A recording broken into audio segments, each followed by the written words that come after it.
हिम्मत को सलाम देता हूँ। आप सब लोगों के जज्बे को सलाम देता हूँ कि आपने सबसे बड़े दुनिया के सबसे बड़े तानाशाह को ललकारने की हिम्मत की आपने। कल पूरी दुनिया ने देखा कि किस तरह से मोदी को आप लोगों के सामने झुकना पड़ा।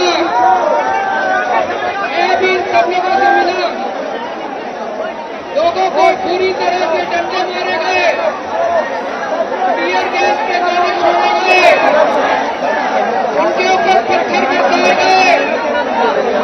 हमारे पास तो कुछ भी नहीं था, हमारे पास। तर जंतर मंतरवरती सध्या अरविंद केजरीवाल हे पोहोचलेले आहेत आणि तिथल्या आंदोलकांशी ते सध्या बोलताना दिसत आहेत, आंदोलकांना संबोधित करताना दिसत आहेत।